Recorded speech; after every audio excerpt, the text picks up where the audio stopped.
নমস্কার বন্ধুরা, কেমন আছেন সবাই? আশা করি প্রত্যেকে খুব ভালো আছেন। আমিও খুব ভালো আছি। আমি সুকন্যা শাসমল মণ্ডল চলে এসেছি অন্যান্য দিনের মতো আজকেও একটি নতুন ভিডিও নিয়ে। আজ আমি আপনাদের সাথে আলোচনা করব ভয়েস চেঞ্জকে নিয়ে। ভয়েস চেঞ্জ আমাদের ইংলিশ গ্রামারের একটা অত্যন্ত গুরুত্বপূর্ণ পার্ট এবং এই ভয়েস চেঞ্জ যদি আমরা সঠিকভাবে করতে পারি তাহলে কিন্তু আমাদের অনেক ক্ষেত্রে বাক্য গঠন করতে যে ভুলগুলো হয় সেগুলো আমরা খুব সহজেই কিন্তু এড়িয়ে যেতে পারবো।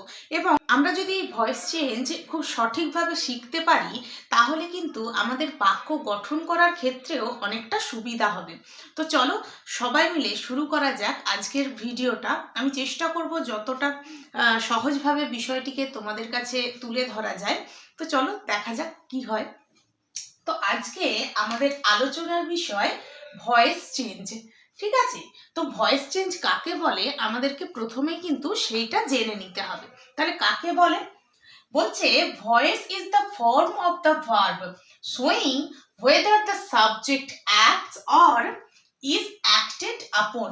অর্থাৎ বাচ্য হলো ক্রিয়া গঠন যার দ্বারা কর্তা সরাসরি নিজে কিছু করে অথবা কর্তার দ্বারা কিছু কাজ করা হয়। মোদ্দা কথা হলো ভয়েস চেঞ্জ হচ্ছে এমনই একটা গঠন, বাক্যের গঠন যেখানে কর্তা সরাসরি নিজে কিছু কাজ করে অথবা সেইটাকে ওই যে বলে না ঘুরিয়ে নাক দেখানো, ঠিক সেই জিনিসটাই সেইটাকে কর্তার দ্বারা করা হয়, এটা বোঝানো হয়। বাক্যের মিনিং একই থাকে কিন্তু ভয়েস চেঞ্জকে যে আমরা দুটো ভাগে ভাগ করি সেখানে থাকে অ্যাক্টিভ ভয়েস আর প্যাসিভ ভয়েস, যেটা আমি পরে বলছি। অ্যাক্টিভ ভয়েসে কর্তা সরাসরি কাজ করে, যেমন আমি ভাত খাই বা আমি ভাত খাচ্ছি। কিন্তু সেটাকেই যখন আমরা প্যাসিভ ভয়েসে করব তখন কি হয়ে যাবে? তখন হয়ে যাবে যে কর্তার দ্বারা কাজ করা হয়, যেমন আমার দ্বারা ভাতটি খাওয়া হয় বা ভাত আমার দ্বারা খাওয়া হয়। তো সেটাই কিভাবে গঠন করব আজকে আমরা সেটাই দেখব। চলো শুরু করা যাক। তাহলে ভয়েস চেঞ্জ তাহলে কাকে বলে বললাম যে ভয়েস চেঞ্জ হলো এমনই একটি বাচ্য যা ভয়েস চেঞ্জ হলো ক্রিয়ার এমনই একটি গঠন যার দ্বারা কি বোঝায় না কর্তা নিজে কিছু করছে অথবা কর্তার দ্বারা কিছু কাজ করা হচ্ছে। এই ভয়েস চেঞ্জকে আমরা কিন্তু দুটি ভাগে ভাগ করতে পারি। সেগুলো কি কি? সেগুলো হলো অ্যাক্টিভ ভয়েস আর প্যাসিভ ভয়েস। অ্যাক্টিভ ভয়েস কাকে বলে? অ্যাক্টিভ ভয়েস হচ্ছে কর্তৃবাচ্য, যেটা আমি বলছিলাম, যেখানে কর্তা নিজেই কাজটা করছে। আর এখানে এবারে আসি প্যাসিভ ভয়েস। প্যাসিভ ভয়েস কোনটা?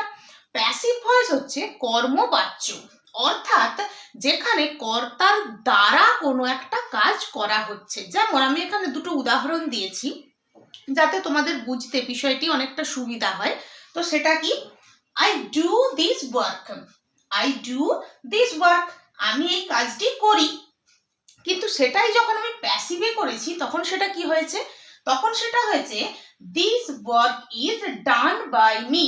এখানে অ্যাক্টিভ থেকে প্যাসিভে যখন আমরা একটা বাক্যকে চেঞ্জ করব, একটা সেন্টেন্সকে চেঞ্জ করব, তখন কিছু এখানে নিয়ম আছে, কিছু রুলস আছে, সেই রুলসগুলো ফলো করে আমরা করব।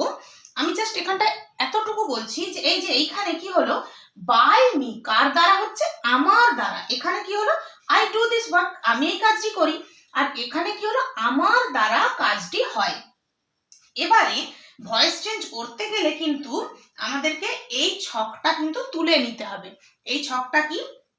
এই ছকটা হচ্ছে সাবজেক্ট ফর্ম থেকে অবজেক্ট ফর্ম।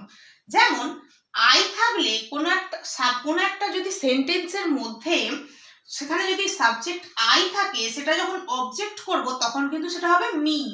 উই থাকলে হবে আস, ইউ থাকলে হবে ইউ, হি থাকলে হবে হিম, সি থাকলে হবে হার, দে থাকলে হবে দেম, ইট থাকলে হবে ইট, আর ওয়ান থাকলে ওয়ান। তো এটা কেন বললাম সেটা এবারে বলছি। অ্যাক্টিভ থেকে প্যাসিভ ভয়েসে করার কিছু নিয়ম রয়েছে। কি নিয়ম?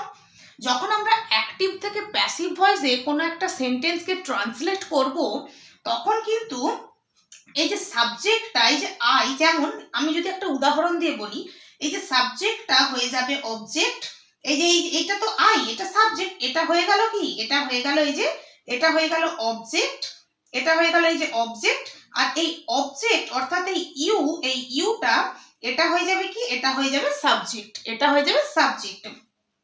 আর অ্যাক্টিভ থেকে যখন প্যাসিভে যখন আমরা করব, সেই প্যাসিভে কিন্তু সবসময় ভার্বের থার্ড ফর্ম অর্থাৎ ভার্বের পিপি ফর্ম হবে, পাস্ট পার্টিসিপল ফর্মটা কিন্তু হবে। তাহলে এখানে যেটা করেছি যে ইউটা তাহলে চলে এসেছে সাবজেক্ট হিসাবে, তাহলে you are liked by me, এই যে মিটা, এই যে আই ছিল, আই বলেছি আই থাকলে সেটা যখন অবজেক্ট হবে তখন কিন্তু মি হয়ে যাবে, তাই হয়েছে এই আইটা মি হয়ে গেছে। এবারে মাঝখানে আর এসেছে, লাইক ছিল লাইকড হয়েছে, আর বাই হয়েছে। এইগুলোই কোথা থেকে আসছে সেই নিয়মটাই জানতে হবে আমাদেরকে আরো বিস্তারিতভাবে। তো সেক্ষেত্রে আমাদেরকে কিন্তু কিছু সূত্র ফলো করতে হবে। সেগুলো কি? আমরা প্রত্যেকেই জানি প্রেজেন্ট ইনডিফিনাইট টেন্সের সূত্র কি, সাবজেক্ট প্লাস মেন ভার্ব, তার সাথে যদি সাবজেক্টটা থার্ড পারসন সিঙ্গুলার নাম্বার হয় তখন কিন্তু ভার্বের শেষে এস বাই এস যোগ হয় প্লাস অবজেক্ট। তাহলে আমরা একটা এই যদি সেন্টেন্সের গঠনটা যদি এটা হয়, এটা, তাহলে কিন্তু আমরা দেখে খুব সহজেই বুঝে নিতে পারবো যে এই সেন্টেন্সটা মানে এই সূত্র অনুযায়ী যেই সেন্টেন্সটা হয়েছে সেটা প্রেজেন্ট ইনডিফিনাইট টেন্সের আন্ডারে পড়ে। ঠিক আছে, যখন কোনো একটা সেন্টেন্স প্রেজেন্ট ইনডিফিনাইট টেন্সের আন্ডারে থাকবে, সেটাকে যখন আমরা অ্যাক্টিভ থেকে প্যাসিভে করব তখন কি হবে, তখন এই অবজেক্টটা হয়ে যাবে সাবজেক্ট। তারপরে যখনই দেখতে পাবো কোনো একটা সাবজেক্ট, কোনো একটা সেন্টেন্সের মধ্যে মেন ভার্ব আছে, তখনই আমরা ধরে নেব যে সেটা প্রেজেন্ট ইনডিফিনাইট টেন্সে আছে, তাই তো? তখন আমাদেরকে কিন্তু অ্যাম, ইজ, আর এই তিনটের মধ্যে যে কোনো একটা ব্যবহার করতে হবে, প্লাস ভার্বের পিপি মানে ভার্বের পাস্ট পার্টিসিপল ফর্ম। যখন আমরা অ্যাক্টিভ থেকে প্যাসিভে করব কোনো একটা সেন্টেন্সকে, তখন কিন্তু সর্বদাই ভার্বের পিপি ফর্ম অর্থাৎ ভার্বের থার্ড ফর্মটা কিন্তু আমরা ইউজ করব। ঠিক আছে, তারপরে দেব বাই, তারপরে অবজেক্ট। মোদ্দা কথা হচ্ছে যখন অ্যাক্টিভ থেকে প্যাসিভে আমরা কোনো একটা সেন্টেন্সকে ট্রান্সলেট করব, তখন তার সাবজেক্টটা হয়ে যাবে অবজেক্ট, অবজেক্টটা হয়ে যাবে সাবজেক্ট। এবারে সেটা যদি প্রেজেন্ট ইনডিফিনাইট টেন্সে থাকে অর্থাৎ অ্যাক্টিভ ভয়েসে থাকা সেন্টেন্সটা মানে মেন যে সেন্টেন্সটাকে আমাকে ট্রান্সলেট করতে দেবে, মেন যে সেন্টেন্সটা আমাকে বলবে যে এটাকে তুমি প্যাসিভ ভয়েসে ট্রান্সলেট করো, সেখানে তার যদি গঠন থাকে subject plus main verb plus object. যেমন আমি একটা উদাহরণ যদি দিই যে আই ডু দিস ওয়ার্ক, তাহলে এখানে ডু মেন ভার্ব আছে, সেটা দেখেই আমরা কিন্তু বুঝে ফেলতে পারছি যে এটা প্রেজেন্ট ইনডিফিনাইট টেন্সে আছে। তাহলে এই প্রেজেন্ট ইনডিফিনাইট টেন্সে থাকা এই সেন্টেন্সটাকে যখন আমরা প্যাসিভ ভয়েসে করব, তখন আমরা কি করব, তখন করব এই যে এটা কি, এটা অবজেক্ট, অবজেক্টটা হয়ে যাবে সাবজেক্ট এইটা। তাহলে দিস ওয়ার্ক, দিস ওয়ার্ক। এবারে বলেছি এখানে সূত্র কি বলা আছে, যখন প্যাসিভে হবে অ্যাম ইজ আর এর মধ্যে যে কোনো একটা নিতে হবে।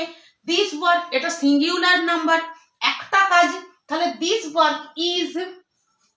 এবারে ডু আছে মানে এটা প্রেজেন্ট ইনডিফিনাইট টেন্সে আছে, তাহলে আমাকে কি করতে হবে না এটাকে পিপি করতে হবে, ভার্বের পিপি করতে হবে।